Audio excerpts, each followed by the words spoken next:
যেতিয়া ছাত্ৰ এজনে কয় যে মই ৯৯ পাই আহিছোঁ, তেতিয়া মুখখন ক'লা হৈ যায়, ১ নম্বৰটো ক'লৈ গ'ল। তেওঁলোকে বেছিভাগৰে কিন্তু নিজৰ আকাংক্ষা ফলৱতী কৰিব নোৱাৰাৰ দুখত আত্মঘাতী নহয়, তেওঁলোক আত্মঘাতী হয় তেওঁলোকৰ পৰিয়ালৰ যিখিনি বয়স্ক লোক, মাক দেউতাক, যিটো আশা আকাংক্ষা, সেই আশা আকাংক্ষা ফলৱতী কৰিব নোৱাৰাৰ দুখতহে আত্মঘাতী হয়। নম্বৰৰ পিছত দৌৰি দৌৰি নিশ্চয় তাৰ জীৱনটো গঢ়ি নোতোলে। গতিকে সেই কথাটো ক'ব লাগিব যে প্ৰকৃত অৰ্থত তই মানুহ হবি, সঁচা অৰ্থত মানুহ হবি, তাৰ কাৰণে তই যি কাম কৰিবলৈ ভাল পাওঁ সেই কাম কৰিবি। শিক্ষকসকল অলপ পঢ়া শুনা কৰি অলপ নিজকে শিক্ষিত কৰি তুলিব লাগে। কাৰণ এতিয়া হৈছে কি যে শিক্ষিত শিক্ষক পাবলৈ বৰ টান, আৰু নিস্বাৰ্থভাৱে তেনেকৈ শিক্ষাদান কৰা শিক্ষক কিন্তু আজিৰ তাৰিখত পাবলৈ বৰ টান। আজিকালিতো স্বাৰ্থৰ বাহিৰে একো নাচায়, গতিকে টকা পইচাৰ স্বাৰ্থ প্ৰথম। যদি কোনোবাই টকা পইচা দি সহায় কৰিব পাৰে তেতিয়াহ'লে তাৰ প্ৰতি অলপ ভাল। সেই শিক্ষক আৰু ছাত্ৰ ছাত্ৰীৰ মাজৰ সম্পৰ্কটো মধুৰ হ'ব লাগে ঠিকেই, কিন্তু সেই মধুৰতা পাৰ ভাঙি মান ভাঙি যাব নালাগে। কিতাপ পঢ়াৰ আগ্ৰহটো মই দেখিছোঁ প্ৰায় মানুহৰ নাই আজিকালি।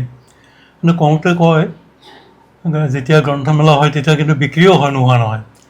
বিক্ৰী হোৱা কিতাপবিলাক আচলতে সজাবলৈ নিয়ে বহুত মানুহে। কিতাপখন কোনোবাই যদি মোক খুজিলেওহেঁতেন যে এখন কিতাপ পঢ়িবলৈ নিওঁ, মোৰ মনটো ভাল লাগিলেহেঁতেন। সময় থাকে, সুযোগ নাথাকে।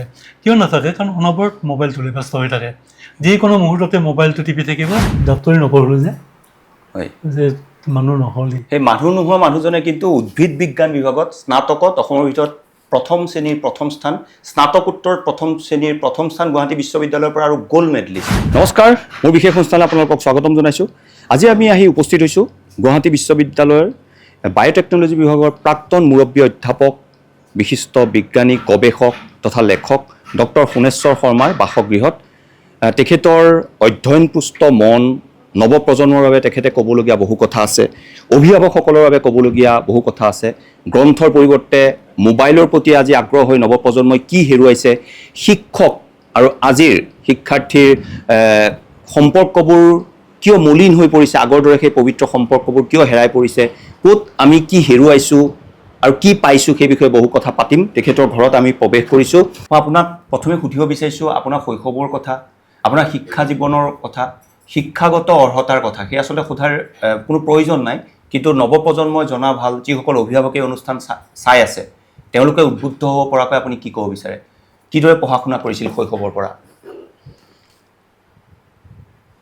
আমাৰ ঘৰখন আচলতে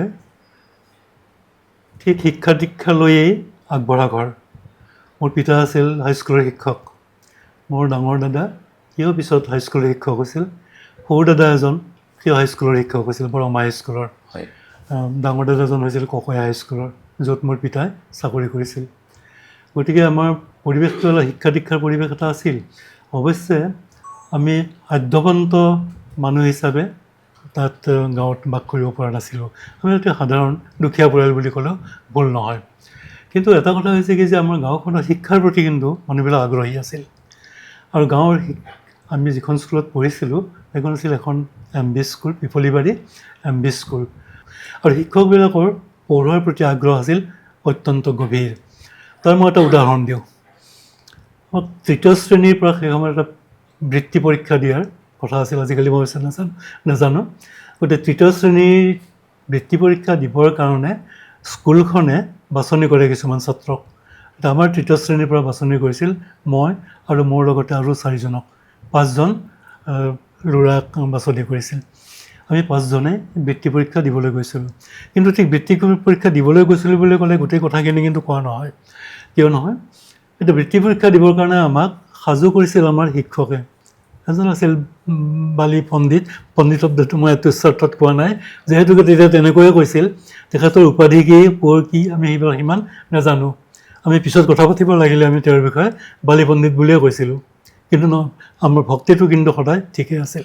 গতিকে তেখেতে আমাক কৈছিল যে তহঁতে, কেইদিনমান আগতে, যে তহঁতে পাখি কলম, এই চৰাইৰ পাখিৰ কলমেৰে আমি লিখিছিলোঁ, যে বজাৰৰ পৰা ৰবিবাৰৰ হাটৰ পৰা কিনি আনিবি দুটাকৈ, আৰু এখন খুব ধাৰ থকা কটাৰী এখন লৈ আহিবি।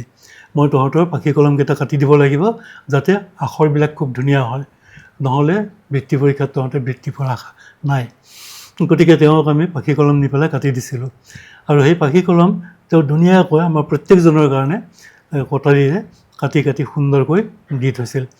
এতিয়া বৃত্তি পৰীক্ষা দিবলৈ আমি যাম, তাৰ পৰা প্ৰায় 3.5 মাইল দেই, কিলোমিটাৰ নহয়, চামতা হাইস্কুললৈ আমাৰ গাঁৱৰ পৰা। ৰাতিপুৱাই তেখেতে আছিল আমাৰ স্কুলৰ পৰা প্ৰায় 6 মাইলমান দূৰত থাকে দিৰুৱা গাঁও। সেই 6 মাইল দূৰৰ গাঁৱৰ পৰা তেওঁ ৰাতিপুৱাই চাইকেল লৈ আহি আমাৰ গাঁও ওলাল।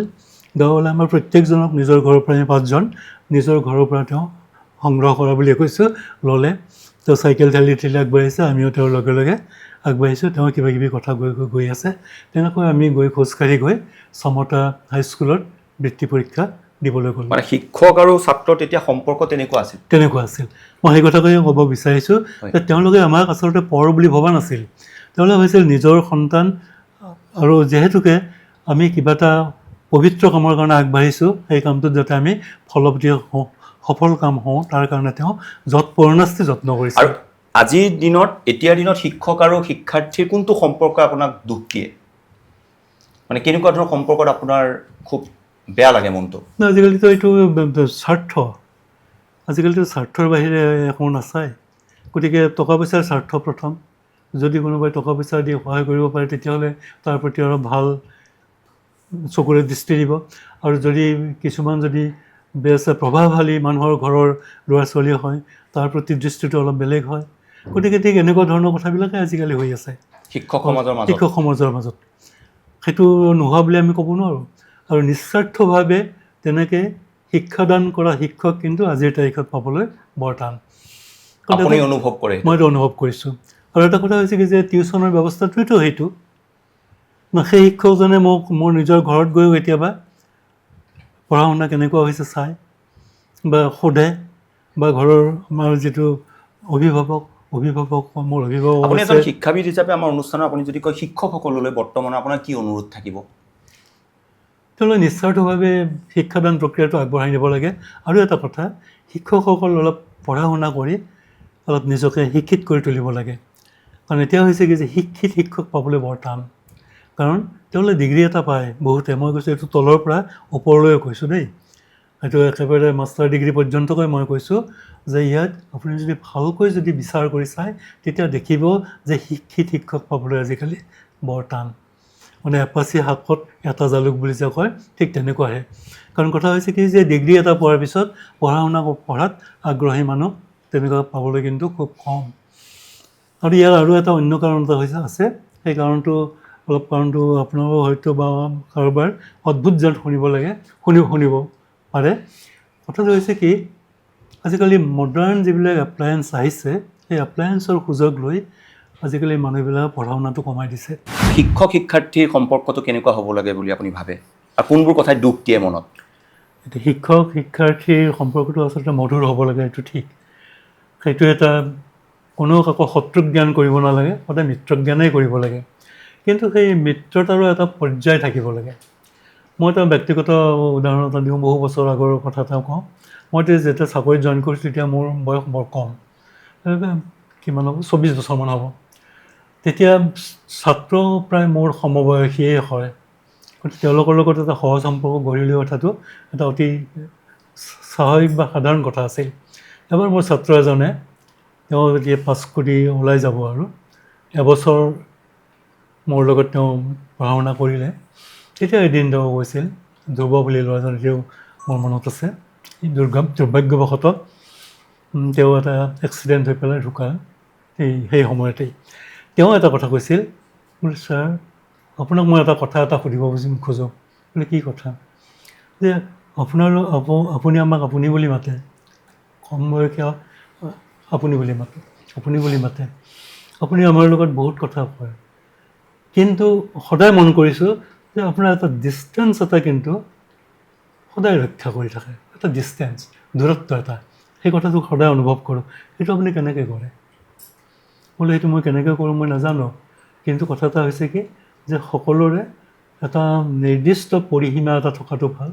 তোমাৰ ছাত্ৰ হিচাপে এটা তোমাৰ পৰিসীমা লাগে, আৰু মোৰ এজন শিক্ষক হিচাপে মোৰ এটা পৰিসীমা মাজত মই থাকিব লাগে, সেইটো ভাঙিব নাপায়। আজিৰ সমাজে ভাঙিছে তেনেকুৱা? আজিৰ সমাজে ভাঙিছে, সেইটোৱে হৈছে এটা ডাঙৰ কথা। ছাত্ৰ শিক্ষকৰ মাজত সম্পৰ্কটো ভাল হৈছে, এইটো অৰ্থ হ'ল কি যে এজনে শিক্ষকজনৰ সন্মুখত আমাৰ আগতে বিড়ি খোৱা, চিগাৰেট খোৱা এইবিলাক এটা দূষণীয় কথা হিচাপে ধৰা গৈছিল। এতিয়া সেইটো নহয়। তেতিয়া মদ খাবলৈ হ'লে আমাৰ সমাজততো সেইটো সাধাৰণতে আমাৰ নচলে। আমাৰো আছে কিছুমান সমাজ আছে য'ত সেইটো এটা সহজভাৱে পৰিয়াল হিচাপে সেই কামটো কৰে, কিন্তু সামাজিকভাৱে আমাৰ এতিয়াও কিন্তু তাত এটা টেবু এটা নিশ্চয় আছে। কিন্তু সেই টেবুটো এতিয়া ভাঙিবৰ কাৰণে এটা মানুহ যত্ন কৰোৱা দেখা যায়। গতিকে সেই শিক্ষক আৰু ছাত্ৰ ছাত্ৰীৰ মাজৰ সম্পৰ্কটো মধুৰ হ'ব লাগে ঠিকেই, কিন্তু সেই মধুৰতা পাৰ ভাঙি মান ভাঙি যাব নালাগে। সেইটো কিন্তু আজিকালি যায়, আৰু তাৰ ফলতে হৈছে কি কিছুমান অথন্তৰ ঘটাও দেখা যায়। সেইবোৰ আপোনাক দুখ দিয়ে? নিশ্চয়, আৰু অসুবিধা পাওঁ। এইবোৰ দেখিলে বা ভাবিলে অসুবিধা পাওঁ যে এওঁলোকৰ ভৱিষ্যতটো কি হ'ব। তেওঁলোকে সকলো কথা সহজ বুলি ভাবি থাকে, কিন্তু সকলো কথা যে জীৱনৰ সকলো কথা যে ইমান সহজ নহয়, সেই কথাটো তেওঁলোকক উপলব্ধি কৰাব পাৰিব লাগে। সেই দায়িত্বটো কিন্তু আমাৰ শিক্ষক সমাজৰ আছে। আজি এজন শিক্ষাৰ্থীক, এটি শিশুক যেতিয়া পিতৃ মাতৃয়ে ঘৰত শিক্ষা দিয়ে বা শিক্ষকে যেতিয়া শিক্ষা দিয়ে, ভৱিষ্যতে তেওঁলোকে জীৱনটো কিদৰে আগুৱাই যাব লাগিব, জীৱনত কি হ'ব লাগিব বুলি কোৱাটো আপুনি বিচাৰে? সকলোকেতো ক'ব নোৱাৰি যে তুমি বিজ্ঞানী হ'ব লাগিব, তুমি IAS অফিচাৰ হ'ব লাগিব, তুমি ডক্টৰ ইঞ্জিনিয়াৰ হ'ব লাগিব, কিন্তু কি হ'ব লাগিব বুলি কোৱাটো আপুনি বিচাৰে এজন অভিভাৱক হিচাপে? তেওঁলোকে নুবুজা কথা এটাই প্ৰথম ক'ব লাগিব।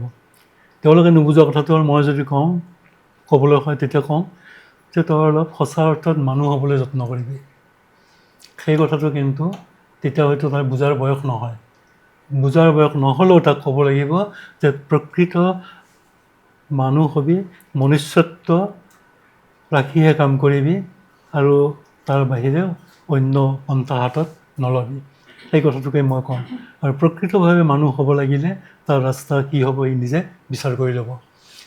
আৰু এটা কথা, সেই ৰাস্তা বিচাৰ কৰি লওঁতেও তাক বাট দেখুৱাব লাগিব, ঠিকেই পথ দেখুৱাব লাগিব। কিন্তু মই এইটো কেতিয়াও নিবিচাৰোঁ যে অভিভাৱকে সদায় এটা নিৰ্দিষ্ট পথৰ প্ৰতিয়েই আগ্ৰহী হওক, আৰু সেই পথকেই ল'ৰা ছোৱালীৰ পথ হিচাপে তেওঁ গ্ৰহণ কৰাৰ কাৰণে মানে মাইলৰ খুঁটি স্থাপন কৰি নিদিয়ক।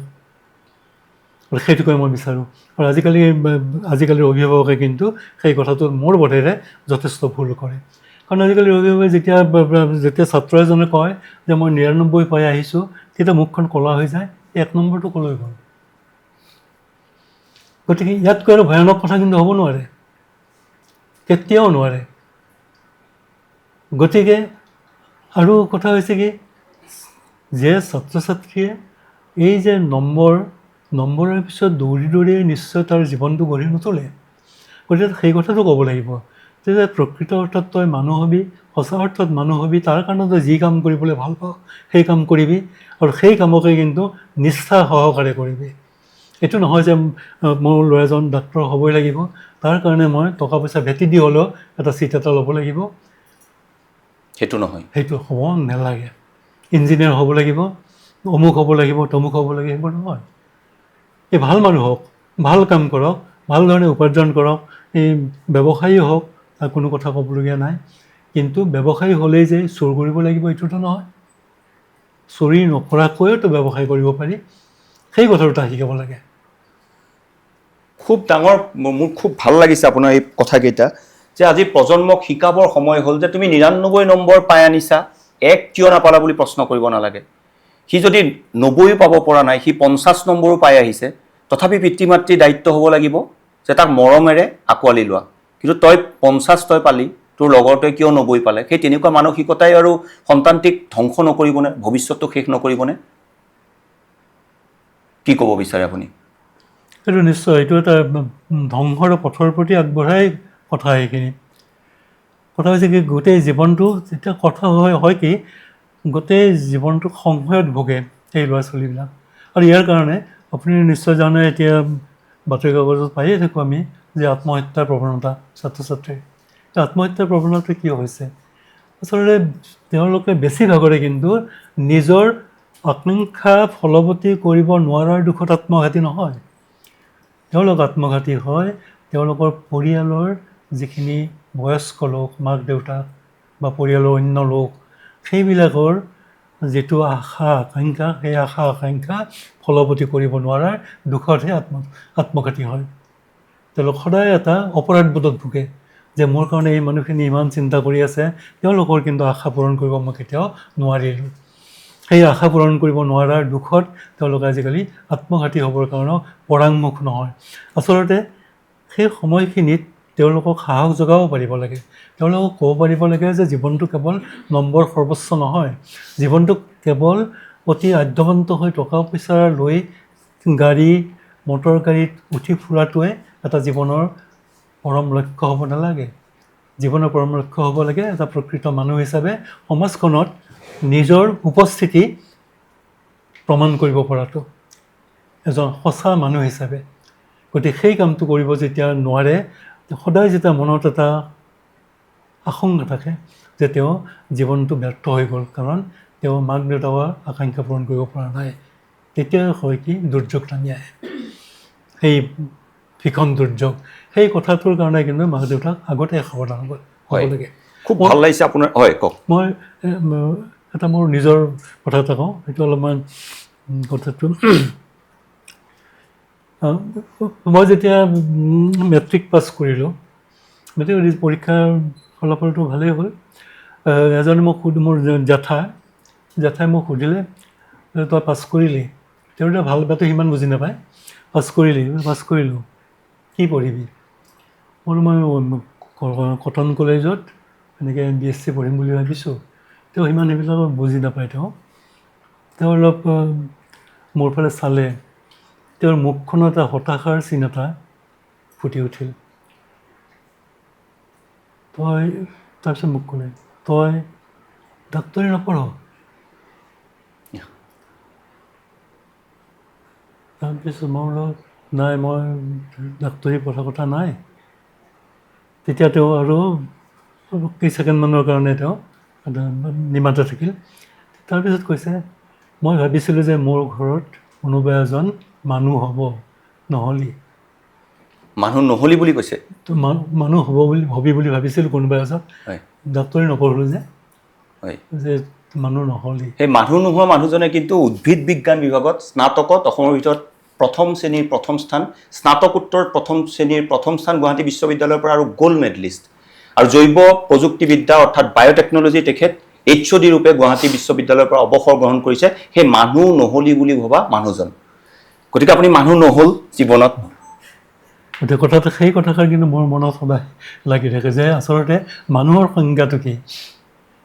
মানুহৰ সংজ্ঞাটো আজিকালি বা তেতিয়াও মানুহে কি ধৰণে ভাবিছিল, এতিয়া সেই চিন্তাটো অলপ বেছি জোৰদাৰ হৈছে। আপুনি আপোনাৰ সন্তানক কি বুলি শিক্ষা দিলে? তেওঁলোকক কি বুলি আপুনি ক'লে জীৱনত? যে তোমালোকে ইমান নম্বৰেই পাব লাগিব, এইদৰেই আগুৱাই যাব লাগিব? মইতো জীৱনৰ এদিনো সেই কথাষাৰ মই এদিনো নক'লোঁ। কাৰণ এতিয়া মোৰ এই যিখন সম্বৰ্ধনা গ্ৰন্থ ওলাইছে, তাতে মোৰ ল'ৰা দুজনে লিখিছে, তাতো সৰু ল'ৰাও লিখিছে, ডাঙৰ ল'ৰাও লিখিছে। সিহঁতে এই কথাখিনি বৰ ধুনীয়াকৈ লিখিছে। সিহঁতক যে মই কোনোদিন যে কোনো এটা কথা নিজৰ ইচ্ছা পূৰণৰ কাৰণে তেওঁলোকক যে ব্যতিব্যস্ত নকৰিলোঁ, কেতিয়াও কোনো এদিন মই নক'লোঁ। মোৰ সৰু ল'ৰা, তাকো মই কেতিয়াও নক'লোঁ যে তই ছায়েন্স পঢ়ি আৰ্টছ পঢ়িছিল, ছায়েন্স পঢ়, এই পঢ়িব লাগিব, কোনোদিন নক'লোঁ। এই কথাখিনি তাত অতি সুন্দৰভাৱে তেওঁ লিখিছে। মই কেতিয়াও সিহঁতক নক'লোঁ। আৰু সিহঁতে যি ইচ্ছা কৰিছে, কিন্তু তহঁতৰ যি ইচ্ছা তাকেই কৰ, মই কিন্তু ইয়াত ক'বলৈ একো নাই। আপুনি সিহঁতক মানুহ হোৱাৰ শিক্ষা দিলে? সেইটোকে মই ভাবিছিলোঁ যে মানুহ হ'ব লাগিব, সঁচা অৰ্থত মানুহ হ'বি, আৰু ভাল কাম কৰিবলৈ যত্ন কৰিবি, তাৰ বাহিৰে অন্য কথা একো নাই। পথটো তোৰ নিজৰ। প্ৰতিজন অভিভাৱকে অত্যন্ত গুৰুত্বপূৰ্ণ কথাকেইটা মনত ৰখা উচিত। আপুনি যি কথা কৈছে, প্ৰতিজন অভিভাৱকে যদি চাই আছে, তেওঁলোকলৈ আপুনি কি আহ্বান জনায়? নিজৰ সন্তানক কি বুলি ক'লে ভৱিষ্যতে আৰু কেতিয়াও সন্তান বিপথে নাযায়, বা তেওঁলোকৰ আকাংক্ষা পূৰণ কৰিব নোৱাৰিলে সন্তানে বিপদগামী নহয় বা ভুল চিন্তা এটা নকৰে, কি ক'ব আপুনি? সন্তানে যদি সঁচাকৈয়ে বেয়া পথত যায়, তেতিয়া সিহঁতক এটা ভাল পথলৈ আগুৱাই অনাৰ কাৰণে সিহঁতৰ লগত কথা পাতিব লাগিব। কিন্তু সন্তানেতো বেয়া পথলৈ একেদিনাই ভৰি নিদিয়ে। সেইকাৰণে সন্তানক সৰুকালিৰ পৰাই এনেকুৱা শিক্ষা দিব লাগে যে যাতে তেওঁলোকে স্বাৰ্থপৰ নহয়। স্বাৰ্থপৰতাটো বৰ ডাঙৰ ভয়ানক বস্তু সমাজত। স্বাৰ্থপৰতাৰ কাৰণে মানুহে কৰিব নোৱাৰা কাম একো নাই। সেইকাৰণে সেইটো ক'ব লাগে যে সমাজ এখন আছে, সেই সমাজখনৰ ভাল হোৱাকৈ যি ধৰণৰ কাম কৰিব লাগে তেনেকুৱা ধৰণৰ কাম কৰিবলৈ যত্ন কৰিবি। তো নিজৰ যদি ভাল হয় সমাজখনৰো ভাল হ'ব, সমাজৰ ভাল হ'লে সেই একেখন সমাজৰে অংশীদাৰ হিচাপে তই নিশ্চয় ভালভাৱে আগবাঢ়ি যাব পাৰিবি। গতিকে মই কেতিয়াও নকওঁ যে স্বাৰ্থপৰ হ'ব লাগে, সেই স্বাৰ্থপৰতাটো পৰিহাৰ কৰি সিহঁতক আগবাঢ়ি যাবলৈ ক'ব লাগে। ডক্টৰ সোণেশ্বৰ শৰ্মাৰ তেওঁ বাসগৃহৰ প্ৰতিটো কক্ষত কেৱল আপোনালোকে কিতাপ পাব, কিতাপৰ এইদৰে লাইব্ৰেৰী আছে, কিতাপৰ মাজতেই থাকে, গ্ৰন্থৰ মাজতেই থাকে। আজিৰ প্ৰজন্মই বা তেওঁলোকৰ অভিভাৱকসকলে কিতাপ পঢ়াৰ আগ্ৰহটো হেৰুৱাই পেলাইছে নেকি? কিতাপ পঢ়াৰ আগ্ৰহটো মই দেখিছোঁ প্ৰায় মানুহৰ নাই আজিকালি। কিন্তু কওঁতে কয় যেতিয়া গ্ৰন্থমেলা হয় তেতিয়া কিন্তু বিক্ৰীও হয়, নোহোৱা নহয়। সেই বিক্ৰী হোৱা কিতাপবিলাক আচলতে সজাবলৈ নিয়ে বহুত মানুহে। আৰু সেইটো সি যি কি নহওক, মোৰ ইয়াতো কিছু কিতাপ আছে। ইয়াত মোৰ ৰুমৰ এই বাৰাণ্ডাত সোমালেই এইখিনি কিতাপ ইয়াত আছে। এতিয়া সকলোৰে চকুত পৰাই কথা, কিন্তু মই আজিলৈ মন কৰিছোঁ যে মোৰ ইয়াত বহুত মানুহ আহে, ডাঙৰ সৰু ল'ৰা ছোৱালীও আহে আৰু ডাঙৰো আহে, কিন্তু কোনো আজিলৈ কিন্তু এইফালে মন কৰা মই দেখা নাই। কোনো এবাৰৰ কাৰণে নুসুধে যে ইয়াত কি আছে, বা এই কিতাপখন কোনোবাই যদি মোক খুজিলেওহেঁতেন যে এখন কিতাপ পঢ়িবলৈ নিওঁ, মোৰ মনটো ভাল লাগিলেহেঁতেন, কিন্তু সেই কামটো এতিয়ালৈ কোনেও কৰা নাই। কিন্তু হঠাৎ দিনাখনত ব্যতিক্ৰম ঘটিল। সেই ব্যতিক্ৰমটো দেখি মোৰ মনত বৰ ভাল লাগিল। এজনী সৰু ছোৱালী অসমীয়া মাধ্যমৰ স্কুলত পঢ়ে, তাই 2য় নে 3য় শ্ৰেণীত পঢ়ে। তাই আহিছিল আমাৰ সম্পৰ্কীয় ছোৱালী। তাই আহি এইখিনিতে বাৰাণ্ডাতে ঘূৰা ঘূৰি কৰি থাকোঁতে এবাৰ মই মন কৰিলোঁ যে এইফালে খুব মনোযোগেৰে এই কিতাপৰ আলমাৰীটোলৈ চাই আছে। কিতাপৰ আলমাৰীটোলৈ চাই মোক কৈছে এইখন অলপ দুৱাৰখন খুলি দিব লাগে। মই খুলি দিলোঁ। তাৰপিছত তাই চাই নিজে নিজে পঢ়ি আছে বিশ্বকোষ, অসমীয়া বিশ্বকোষ, আৰু এনেকৈ কিতাপৰ নামবিলাক পঢ়ি আছে। তাৰপিছত ক'লে সেই বিশ্বকোষখন মোক উলিয়াই দিয়াচোন। মই বিশ্বকোষ, অসমীয়া বিশ্বকোষ, যিখন অসম সাহিত্য সভাই প্ৰকাশ কৰিছিল, তাৰ প্ৰথম 3টা খণ্ড বিজ্ঞানৰ আছিল। সেই বিজ্ঞানৰ 3টা খণ্ডৰ ময়ো আছিলোঁ সহযোগী সম্পাদক এজন। গতিকে সেই কিতাপ 3খন আনি পেলাই তাইক মই নমাই দিলোঁ। তাই খুব মনোযোগেৰে কিতাপ এখন পাত লুটিয়াই লুটিয়াই বহুত সময় চাই মোক কিবা কিবি প্ৰশ্নও কৰিলে, কৰি তাৰপিছত মোৰ নামটো তাত দেখি বৰ আনন্দও পালে।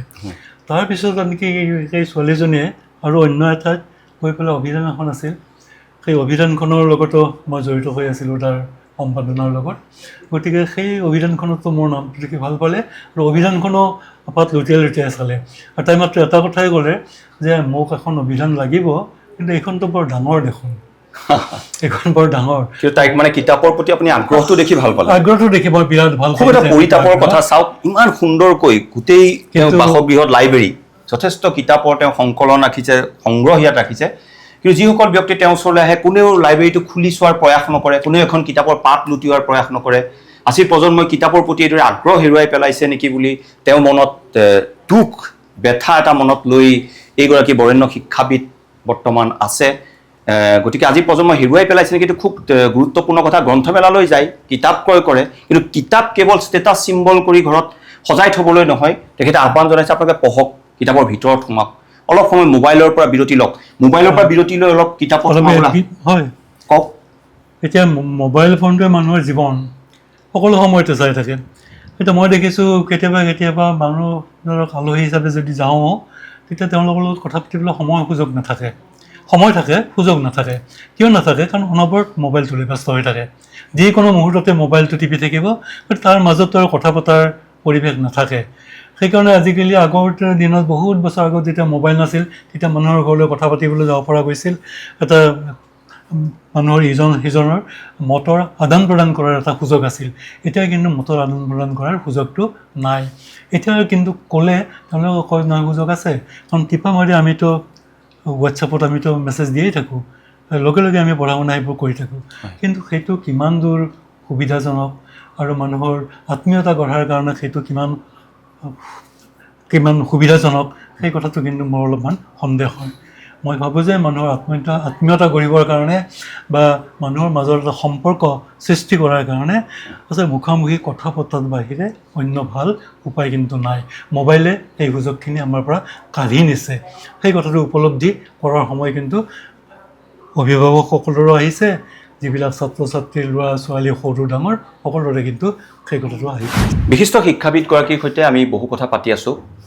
তেখেতৰ বিজ্ঞানক জনপ্ৰিয় কৰিবলৈ যথেষ্ট পন্থা হাতত লৈছিল। অন্ধবিশ্বাস দূৰীকৰণৰ বাবেও তেখেতে পদক্ষেপ লৈছিল। গুৱাহাটীৰ বান সমস্যা দূৰীকৰণৰ বাবেও তেওঁলোকৰ উদ্যোগত কিছু প্ৰকল্প সাজু কৰা হৈছে। কি কৰিলে কিদৰে বান সমস্যা দূৰীকৰণ কৰা হ'ব, এয়া তেখেতৰ যি তেখেতে গ্ৰন্থ, তেখেতৰ জীৱবিজ্ঞান উচ্চতৰ মাধ্যমিকৰ বাবে বহু শিক্ষাৰ্থীয়ে হয়তো ডক্টৰ সোণেশ্বৰ শৰ্মাৰ এই গ্ৰন্থ অধ্যয়ন কৰিছে। এই গ্ৰন্থ পঢ়িয়েই বহুতে চিকিৎসা বিজ্ঞানৰ ছাত্ৰ ছাত্ৰী হৈছে বা BSc পঢ়িবলৈ তেওঁলোক গৈছে, ভৱিষ্যত জীৱন তেওঁলোকে গঢ়িবলৈ সক্ষম হৈছে। তেওঁ কেইবাখনো গ্ৰন্থ এইদৰে ৰচনা কৰিছে। ইক'লজি ডক্টৰ সোণেশ্বৰ শৰ্মা, অসম বিজ্ঞান সমিতিয়ে এখন প্ৰকাশ কৰিছে, তেখেতৰ জীৱন কীৰ্তিৰ গ্ৰন্থ আছে।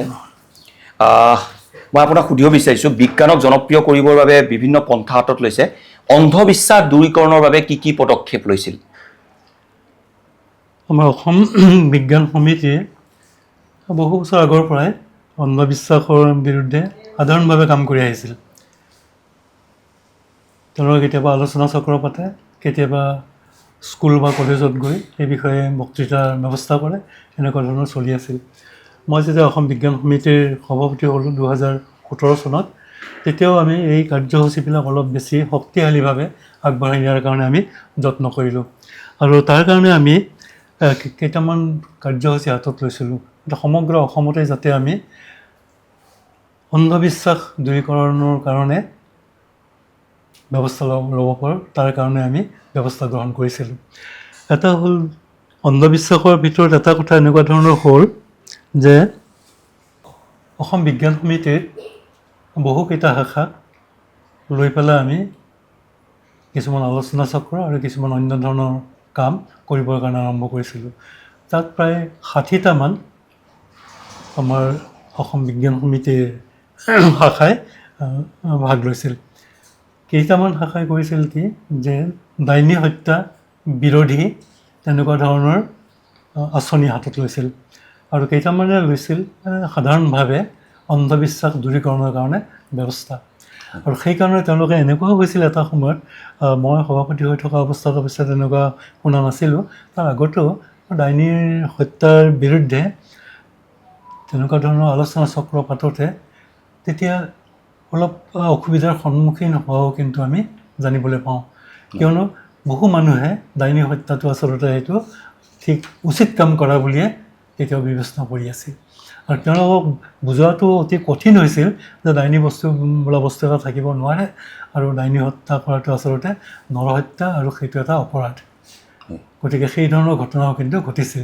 সেইটো এটা গুৰুত্বপূৰ্ণ। আৰু গুৱাহাটীৰ বান সমস্যা সমাধানৰ বাবে চৰকাৰক আপোনালোকে কেতবোৰ আৰ্জি দিছিল? বহুত দিন আগতে হয়। মই যেতিয়া কি মনত আছে আপোনাৰ এতিয়া? তেতিয়া এইটো বহুত বছৰ হৈ গ'ল। তেতিয়া সেই ধৰণৰ আলোচনা চক্ৰ আমাৰ সমিতিয়ে পাতিছিল, অসম বিজ্ঞান সমিতিৰ সভাকক্ষত। তাত বহুত ভাল বিখ্যাত ইঞ্জিনিয়াৰ আৰু তেনেধৰণে চৰকাৰৰ লগত কাম কাজ কৰাত অভিজ্ঞ ব্যক্তিও তাত যোগ দিছিল। তাত এনেকুৱা আমি পাইছিলোঁ, মই এতিয়া ঠিক নামবোৰ ক'বলৈ ভুলো হ'ব পাৰে, গতিকে নামবোৰ ক'ব খোজা নাই, আৰু তেওঁলোকে হয়তো শুনিলে ভাল নাপাবও পাৰে। কিন্তু কেইবাজনো বিখ্যাত ইঞ্জিনিয়াৰে তাত কিন্তু মতামত আগবঢ়াইছিল। এজনে এই পৰ্যন্ত কৈছিল যে তেওঁ এখন বৃহৎ আঁচনি এখন প্ৰস্তুত কৰিছিল গুৱাহাটীৰ বান সমস্যা, কৃত্ৰিম বান বুলিয়ে কৈছে। আচলতে কৃত্ৰিম বান আৰু বান এই শব্দ দুটাৰ মাজত মই প্ৰভেদটো সিমান বুজি নাপাওঁ।